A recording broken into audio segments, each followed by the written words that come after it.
여러분 안녕하세요. 홍성표 교수의 항공우주전의 세계, 오늘은 한국전쟁, 항공전역에 관해서 살펴보도록 하겠습니다. 한국전쟁, 6.25 전쟁, 여러분들은 굉장히 많이 들었을 겁니다. 그렇지만 그 전쟁 국면들이 어떻게 진행되었을지에 관해서는 구체적인 것들은 잘 모르실 거라고 생각합니다. 특히 항공전역, 에어 캠페인에 관해서는 들어볼 기회가 많지 않기 때문에 아는 사람들이 별로 없습니다. 6.25 전쟁 기간 동안에 한반도에서 항공기 4,000대 이상이 파괴되고 파손되었다는 것을 알고 있는 사람은 얼마 되지 않습니다. 그만큼 항공전에 관해서는 잘 알려져 있지 않거든요. 오늘은 그 내용에 관해서 살펴보도록 하겠습니다.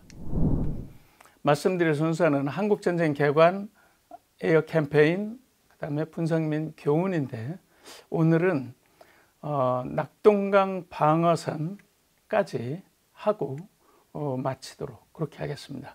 인천 상륙작전과 그 이후의 항공작전은 다음 시간에 보도록 그렇게 하겠습니다.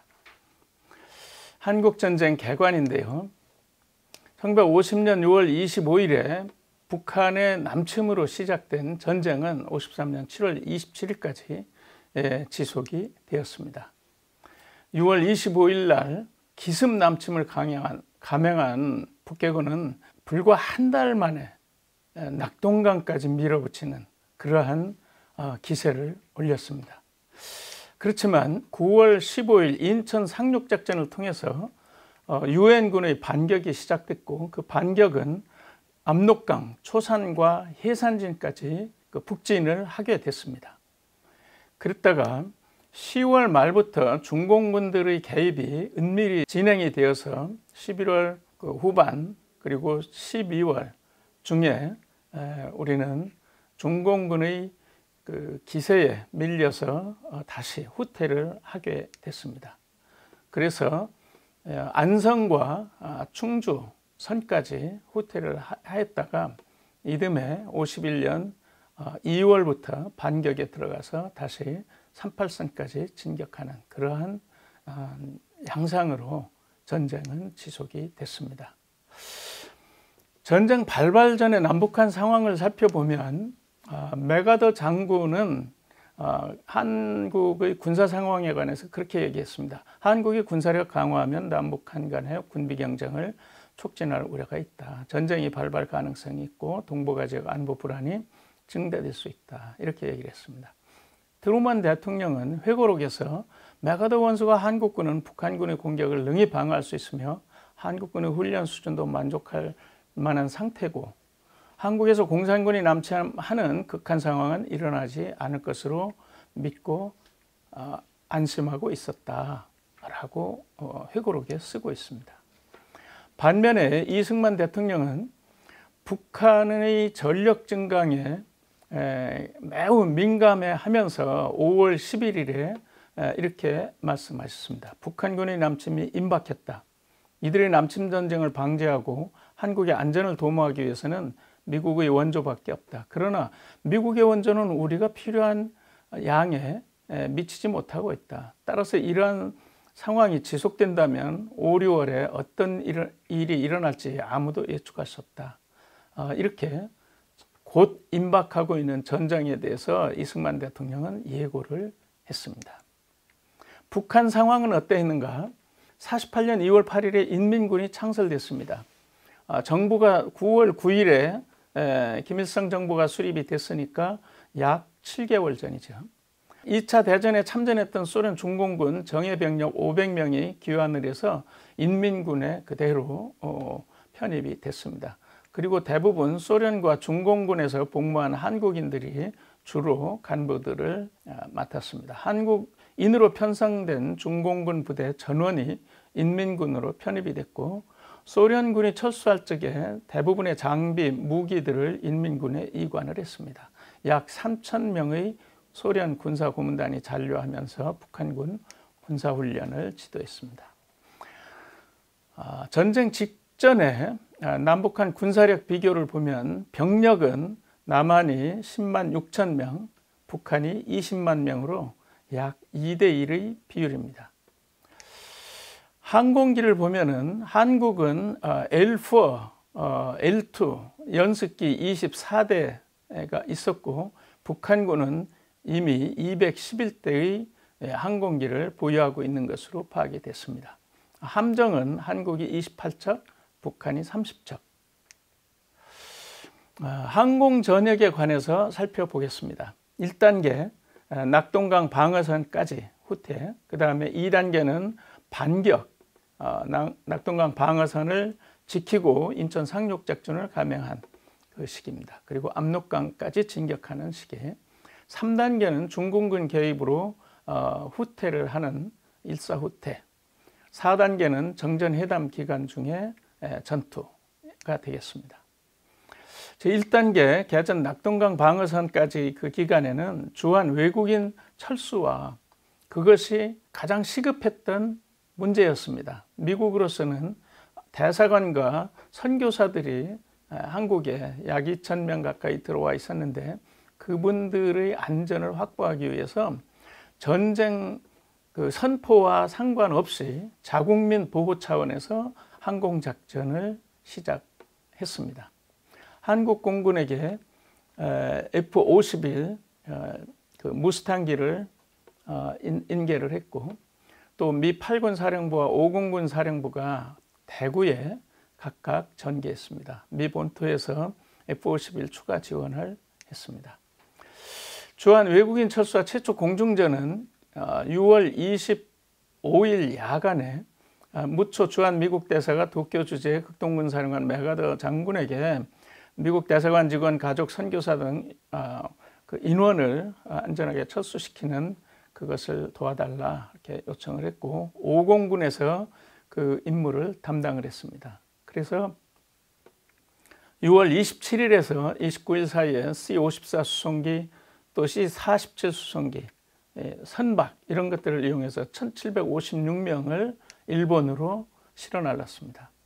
극동공군과 공산군의 최초 교전은 6월 27일 12시 김포 비행장에서 미국인들을 그 항공기에 탑승하고 있었을 때 북한의 야크기가 출현했습니다. 5대가 출현해서 김포공항을 공격하려고 접근하고 있을 때 혜성같이 어디서 나타난 F-82 쌍무스탕기죠. 그러니까 혜성같이 나타나서 야크기들을 공격해서 그중에 3대를 격추시키고 2대는 북으로 도주했습니다.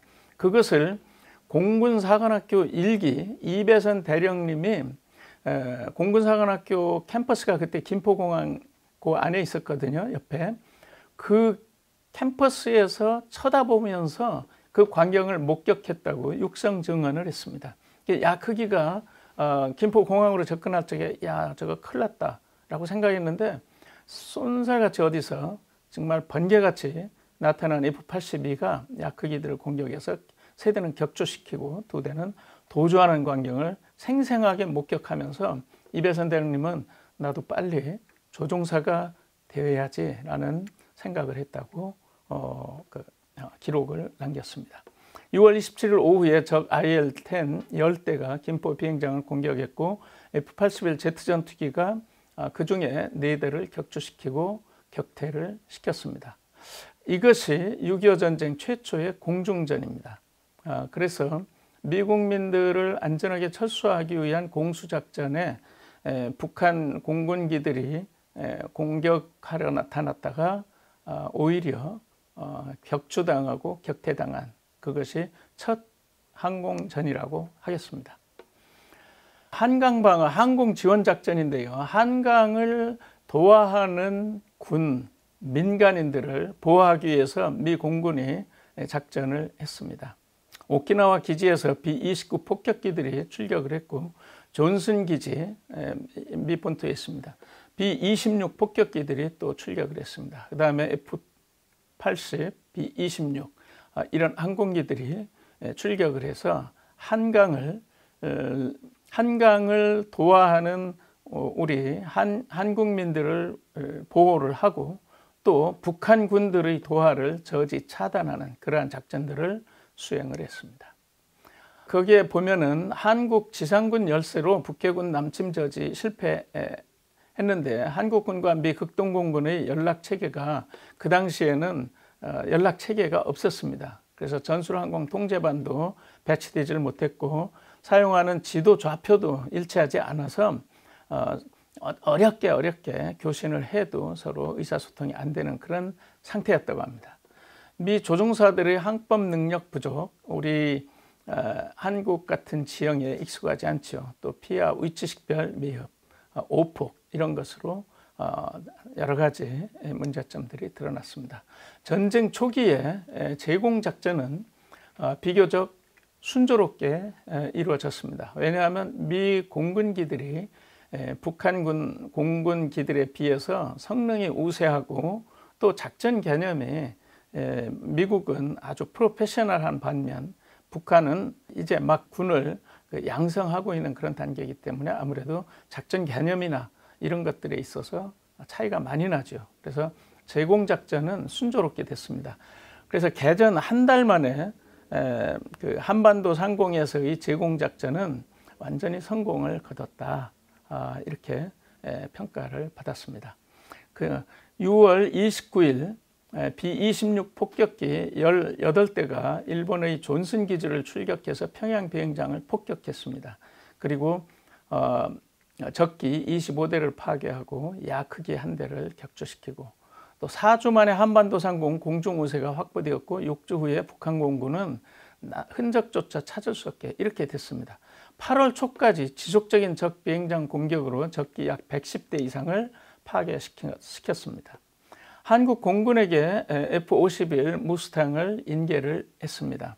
그래서 미국에서 처음에 10대를 인계했는데 이근석 대령을 단장으로 해서 조종사들이 일본으로 가서 4일간 단기 훈련을 받고 항공기를 몰고 대구 기지로 귀환했습니다. 첫 출격을 7월 3일에 했는데 적을 공격해서 35명을 사살하고 전차 2대, 자동차 3대를 파괴하고 탄약 저장소 1개를 전소시켰다. 그런데 4일 날 이근석 장군이 출격을 해서 산화를 하게 됩니다. 그래서 안산 부근에서 산화한 것으로 알려졌는데 F-51 무스탕기에 대한 조종술도 그때 뭐 한두 시간 타고 출격을 했으니 얼마나 그런 것들이 불안했겠어요. 그래서 이근석 장군이 정말 애석하게도 출격한 그 이틀째 출격해서 전사를 했습니다. 미 8군과 제5공군 사령부가 대구 기지로 전개해 왔습니다. 그래서 5공군 사령부는 전진 기지는 대구에 전개를 했고 그 후방 기지는 일본에 본부를 뒀습니다. 그리고 미 8군은 워커 사령관의 지휘 아래 대구에 본부를 전개시켰습니다. 그래서 공제합동 작전 통제 업무가 7월 14일부 대구에서 시작이 됐습니다. 미 본토에서 F-51 추가 지원이 있었는데 145대를 동원을 해서 한국전쟁에 투입을 했습니다.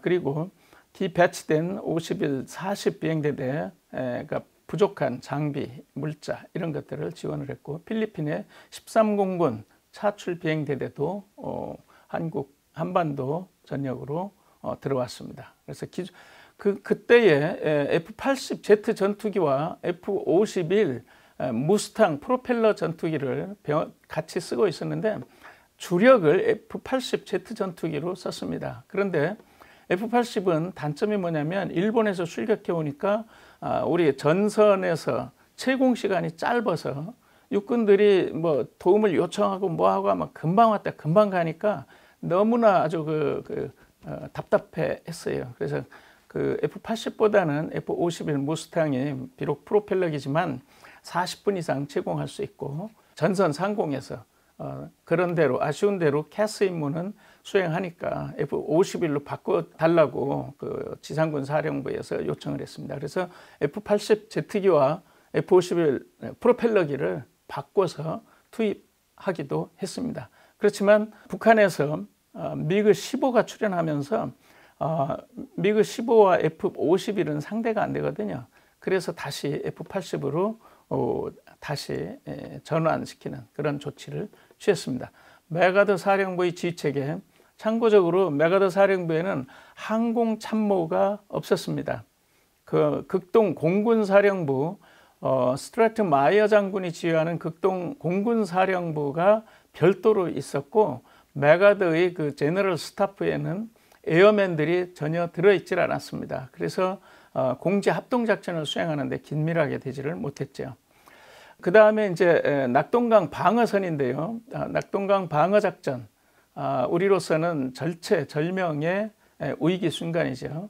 그래서 낙동강을 도하하려는 북괴군들을 집중적으로 공격하는 근접 항공 지원 작전들을 집중해서 수행했습니다. 낙동강 방어선 8월의 상황은 적군이 약 15만 명이 집결해 있었습니다. 아군은 미 8군 예하 한국군 5개 사단과 미 육군 1개 사단, 해병 1개 여단, 그렇게 있었죠. 그러니까 병력 수로 보면 절반도 안 되는 그러한 수준이었습니다. 그래서 외관 중심 동북 산악 지역에 한국군을 담당하도록 이렇게 했습니다. 서남 낙동강 방어선은 미군이 담당했습니다. 그것은 왜냐하면 거기가 예봉이었기 때문에 외관과 다부동 지역이 적의 주공이 밀고 오는 곳이라서 미군은 그곳을 피하는 게 좋겠다 해서 남쪽으로 내려갔고, 대신 한국 1사단이 그곳을 지켰습니다. 낙동강 방어선은 지도에서 보시는 바와 같습니다. 그래서 외관에서 포항까지, 그리고 외관에서 고성반도 입구까지를 방어선을 치고 그것을 사선으로 지켜냈던 것입니다. 외관 일대에 융단 폭격을 8월 16일에 했는데, 그 스트레이트 마이어 극동공군 사령관의 그 자서전에 보면 그 융단 폭격 지점이 너무나 넓어서 아주 학을 띄었다고 그렇게 썼습니다. 그렇게 넓은 구역을 집중 폭격해 달라고 8군에서 요청을 받고, 극동공군 사령부는 그것을 최소화시켜라라고 요구를 해서 3단계로 압축시킨 다음에 융단 폭격을 실시를 했습니다. 그래서 외관에 융단 폭격을 실시하고 난 뒤로 약 일주일간은 적의 동향이 미동도 없었다고 그런 증언들이 남겨져 있습니다. 그 다음에는 이제 다부동 전투인데, 다부동 전투의 근접 항공 지원 작전은 그곳이 완전히 길목이기 때문에 북한군들의 그 진입로이기 때문에 그것을 막기 위해서 아주 근접 항공 지원을 집중적으로 수행을 했습니다. 그렇게 해서 적들을 격퇴시키는데 일조를 했습니다. 그 다음에 포항과 안강 이쪽 기계 이쪽 지역에서의 전투 마찬가지로 근접 항공 지원 작전을 긴밀하게 수행을 해서 적들을 패퇴시켰습니다. 한국 공군의 낙동강 방어 항공 지원은 유엔 공군 이하 미 극동 공군의 일환으로 실시했습니다. 낙동강 전면 적군을 공격을 127회를 해서 전차, 차량, 진지, 물자, 집적소 이런 것들, 또 사살, 또 한국 해병대 통영 상륙작전 지원 8월 17일에서 20일. 왜냐하면 통역과 고성 쪽에서 북해군들이 기습을 또 상륙작전을 기도하고 있다는 첩보가 있어서 그쪽을 한국 공군들이 집중적으로 지원을 했습니다. 그때에 한국 공군 초대 고문관이었던 딘 헤스 소령님이 그 마산, 상원 이쪽으로 하루에 5번, 6번씩 출격을 하면서 근접 항공 지원을 수행했다고 자서전에 기록을 하고 있습니다. 낙동강 동부전선 전투 지원은 9월 3일에서 7일까지 있었습니다. 이렇게 해서 낙동강 방어작전까지 살펴봤습니다. 한국 전쟁에서의 항공 전역은 사실은 굉장히 힘든 그러한 임무였습니다. 왜냐하면 일본에서 출격을 해서 한국의 그 전선을 그 공격한다고 생각해 보세요. 전략 표적들을 공격하는 것은 괜찮습니다. 근데 전선에 숨어 다니는 적군들을 공략하기는 너무나 힘들었습니다. 그러한 여건에서 근접 항공작전으로 지상군들을 도와서 다부동 전투, 또 기계, 포항 전투, 외관, 통영, 이 낙동강 방어선을 사수하는 데 결정적인 기여를 한 것으로 평가되고 있습니다. 이렇게 해서 오늘은 그 6.25 전쟁 개전부터 낙동강 방어전까지 살펴보았습니다. 오늘 강의는 여기서 마치고 다음은 인천 상륙작전부터 정전시까지의 항공작전에 관해서 설명을 드리도록 하겠습니다. 여러분 장시간 수강에 수고하셨습니다. 감사합니다.